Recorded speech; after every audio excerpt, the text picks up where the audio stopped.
Hi hello welcome back to my channel. അപ്പോൾ ഇന്ന് നമുക്ക് നല്ലൊരു അടിപൊളി ഒരു മാങ്ങക്കറിയുടെ റെസിപ്പിയാണ് കേട്ടോ. മാങ്ങയുടെ സീസണൊക്കെ തുടങ്ങിയിട്ടുണ്ട്. അപ്പോൾ നന്നായിട്ട് മാങ്ങയൊക്കെ ഉണ്ടാകുന്ന ടൈമാട്ടോ ഇത്. അപ്പോൾ ഈ ഒരു സമയത്ത് നമുക്ക് പച്ചമാങ്ങ വെച്ചിട്ട് ഉണ്ടാക്കിയെടുക്കാൻ വേണ്ടി പറ്റും നല്ല സിമ്പിൾ ആൻഡ് ടേസ്റ്റി ആയിട്ടുള്ള അടിപൊളി ഒരു കറിയുടെ റെസിപ്പി ആയിട്ടാണ് വന്നിട്ടുള്ളത്. ഒരുപാട് സമയം എടുക്കില്ല, ഒരുപാട് സാധനങ്ങളൊന്നും ആവില്ല, നമുക്കൊരു 5 മിനിറ്റ് കൊണ്ട് റെഡിയാക്കിയിട്ട് എടുക്കാൻ വേണ്ടി പറ്റുന്നൊരു കറിയാട്ടോ. അപ്പോൾ ട്രൈ ചെയ്ത് നോക്കിയിട്ട് ഇഷ്ടമായി ലൈക്ക് ചെയ്യാൻ, സബ്സ്ക്രൈബ് ചെയ്യാൻ, ഷെയർ ചെയ്യാൻ, കമൻറ്റ് ചെയ്യാനൊന്നും മറക്കരുത്. നമുക്ക് വീട്ടിലോട്ട് പോവാം. അപ്പോൾ ഇനി നമുക്കിതാ ഈ ഒരു പാത്രത്തിലേക്ക് 1/2 കപ്പ് വെള്ളം ഒഴിച്ചെടുക്കാം. വെള്ളം ഒന്ന് ചൂടായിട്ട് വന്നതിന് ശേഷം നമുക്ക് മാങ്ങേൻ്റെ തൊലിയൊക്കെ ഒന്ന് കളഞ്ഞിട്ട് ചെറിയ ചെറിയ പീസായിട്ടൊന്ന് കട്ട് ചെയ്തിട്ട് ഇതിലേക്ക് അങ്ങ് ഇട്ട് കൊടുക്കാം കേട്ടോ. അപ്പോൾ ഇതാ പച്ചമാങ്ങ നമ്മളിതാ ഇതുപോലെ ഇങ്ങനെ ചെറുതായിട്ട് കട്ട് ചെയ്തിട്ട് ഇതിലേക്ക് ചേർത്ത് കൊടുത്തിട്ടുണ്ട് കേട്ടോ. ഇനി ഇതിന് നമുക്കൊന്ന് വേവിച്ചിട്ടെടുക്കണം. അപ്പോൾ ഈ ഒരു സമയത്തിന് നമ്മളിതിലേക്ക് പച്ചമുളക് ചേർത്ത് കൊടുക്കുന്നുണ്ട്. നമ്മളെ എരിവിനനുസരിച്ചിട്ടുള്ള പച്ചമുളക് 1-2 മതിയാവട്ടോ. അപ്പോൾ നമ്മളിപ്പോൾ അത്യാവശ്യം ഒരു വലിപ്പമുള്ള മാങ്ങയാട്ടോ എടുത്തിട്ടുള്ളത്. അപ്പോൾ അതിലേക്ക് ഞാനിപ്പോൾ 2 പച്ചമുളക് ഇട്ട് കൊടുത്തിട്ടുണ്ട്, ആവശ്യത്തിനുള്ള കറിവേപ്പില ചേർത്ത് കൊടുത്തിട്ടുണ്ട്, ആവശ്യത്തിലുള്ള ഉപ്പും കൂടി ഇട്ട് കൊടുക്കുന്നുണ്ട് കേട്ടോ ഈ ഒരു സമയത്ത് തന്നെ. അപ്പോൾ ഇനി നമുക്ക് ഈ ഒരു മാങ്ങനൊന്ന് വേവിച്ചിട്ടെടുക്കാം കേട്ടോ. അപ്പോൾ നന്നായിട്ട് വെന്ത് ഉടഞ്ഞ് പോകാൻ വേണ്ടിയിട്ട് വെക്കരുത്. നമുക്ക് ചെറുതായിട്ടൊന്ന് കടിക്കാൻ കിട്ടുന്ന ആ ഒരു പരുവത്തിലാട്ടോ വേണ്ടുന്നത്.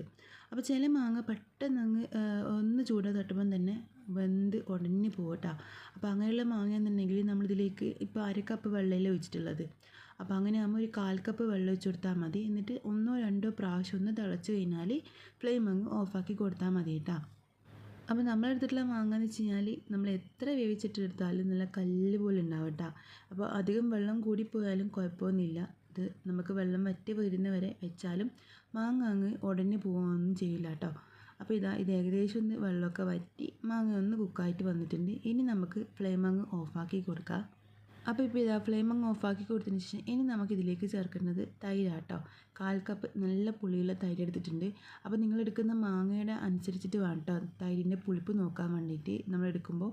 അപ്പോൾ നന്നായിട്ട് പുളിയുള്ള മാങ്ങയാണെന്നുണ്ടെങ്കിൽ ഒന്നിക്ക് പുളി കൊണ്ടുള്ള തൈര് എടുക്കുക. അല്ലാന്നുണ്ടെങ്കിൽ നമ്മൾ എടുക്കുന്ന തൈരിൻ്റെ പകുതി ഒഴിച്ചു കൊടുത്തിട്ട് ബാക്കി കുറച്ച് നമുക്ക് വെള്ളം ചേർത്ത് കൊടുത്താൽ മതി കേട്ടോ. അപ്പോൾ ഞാനിപ്പോൾ എടുത്തിട്ടുള്ള മാങ്ങ പുളി നല്ല കുറവുള്ള മാങ്ങ ആയതുകൊണ്ട് തന്നെ 1/4 കപ്പ് ഞാനിപ്പം തൈര് നല്ല പുളിയുള്ള തൈരാട്ടോ എടുത്തിട്ടുള്ളത്. അപ്പോൾ തൈരും കൂടി ഇതിലേക്ക് ഒഴിച്ച് കൊടുത്തിട്ട് നന്നായിട്ട് മിക്സാക്കി എടുത്തിട്ടുണ്ട്. ഇനി നമുക്കിതൊന്ന് അടച്ച് വെച്ചിട്ട് ഇതൊരു സൈഡിലേക്ക് മാറ്റി വെക്കാം. അപ്പോൾ ഇനി നമുക്കിതാ ഒരു വറവ് ഉണ്ടാക്കിയെടുക്കാം കേട്ടോ. അപ്പോൾ അതിനായിട്ട് ഞാനിപ്പോൾ ഒരു പാത്രം വെച്ചിട്ടുണ്ട്. അതിലേക്ക് 1 ടീസ്പൂണോളം വെളിച്ചെണ്ണ ഒഴിച്ച് കൊടുത്തിട്ടുണ്ട്. വെളിച്ചെണ്ണ നന്നായിട്ട് ചൂടായിട്ട് വന്നതിന് ശേഷം നമുക്ക് ഇനി ഇതിലേക്ക് കടുക് ചേർത്ത് കൊടുക്കാം കേട്ടോ. ഒരു 1/4 ടീസ്പൂണോളം കടുക് ഇട്ട് കൊടുത്തിട്ട് കടുക് നന്നായിട്ട് പൊട്ടിക്കഴിഞ്ഞതിന് ശേഷം നമുക്ക് ഇതിലേക്ക് ഉലുവ ചേർത്ത് കൊടുക്കാം. അല്ലാണ്ടെങ്കിൽ ഉലുവ പെട്ടെന്ന് അങ്ങ് കരിഞ്ഞു പോകില്ലേ. അപ്പോൾ കടുകൊക്കെ പൊട്ടിത്തുടങ്ങിയിട്ടുണ്ട്. ഇനി നമുക്കിതിലേക്ക് ഒരു നുള്ള് ഉലുവ ചേർത്ത് കൊടുക്കാം കേട്ടോ. ഒരുപാടൊന്നും ചേർക്കണ്ട, ഒരു നുള്ള് മാത്രം ചേർത്ത് കൊടുത്താൽ മതി. അതിനുശേഷം നമുക്കിതിലേക്ക് വറ്റൽമുളക് ചേർത്ത് കൊടുക്കാം. 1-2 വറ്റൽമുളക് ഒന്ന് ചെറുതായിട്ടൊന്ന് കട്ട് ചെയ്തിട്ട് ഇതിലേക്ക് ഇട്ട് കൊടുക്കുക. അതിൻ്റെ കൂടെ തന്നെ നമുക്ക് കുറച്ച് കറിവേപ്പിലയും കൂടി ഇട്ട് കൊടുത്തിട്ട് ഒന്ന് മൂപ്പിച്ചെടുക്കാം കേട്ടോ. അതിന് ഒരു കളറൊന്ന് മാറിക്കഴിഞ്ഞാൽ ഫ്ലെയിം അങ്ങ് ഓഫാക്കി കൊടുക്കുക. എന്നിട്ട് നമ്മളിപ്പോൾ ഉണ്ടാക്കി വെച്ചിട്ടുള്ള നമ്മളെ മാങ്ങയിലേക്ക് ഇതൊന്ന് ഇട്ട് കൊടുക്കാം കേട്ടോ. അപ്പോൾ ഈ ഒരു കറി ഉണ്ടാക്കിയെടുക്കുമ്പോൾ ഏറ്റവും നല്ലതെന്ന് വെച്ച് കഴിഞ്ഞാൽ നമ്മൾ ഇന്ന് ഉണ്ടാക്കിയിട്ട് നാളെ എടുക്കുന്നതാണ് കേട്ടോ. ഇതുപോലെ ഇങ്ങനെ ഒഴിച്ചതിന് ശേഷം അതിനങ്ങ് അടച്ച് വെക്കാം. എന്നിട്ട് നമ്മൾ പിറ്റേന്ന് എടുത്ത് കഴിക്കുമില്ലേ, നമുക്ക് ചോറിൻ്റെ കൂടെ എന്ന് വെച്ചാൽ ഒരു സാധനം ആവശ്യമുണ്ടാകും കേട്ടോ. ഒറ്റൊരു സാധനം നമുക്ക് ഇതിൻ്റെ കൂടെ ആവശ്യം വരികയില്ല. ഈ ഒരു കറി ഉണ്ടെങ്കിൽ നമുക്ക് എത്ര ചോറ് വേണമെങ്കിലും കഴിക്കാം കേട്ടോ. അത്രയും നല്ല ടേസ്റ്റി ആയിട്ടും എന്നാൽ സിമ്പിളായിട്ട് ഉണ്ടാക്കിയെടുക്കാൻ വേണ്ടി പറ്റുന്ന നല്ല അടിപൊളി ഒരു മാങ്ങക്കറിയുടെ റെസിപ്പി ആട്ടോ ഇത്.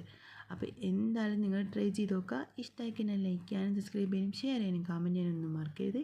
അപ്പോൾ നമുക്ക് പിന്നെ കാണാം. Bye, thank U.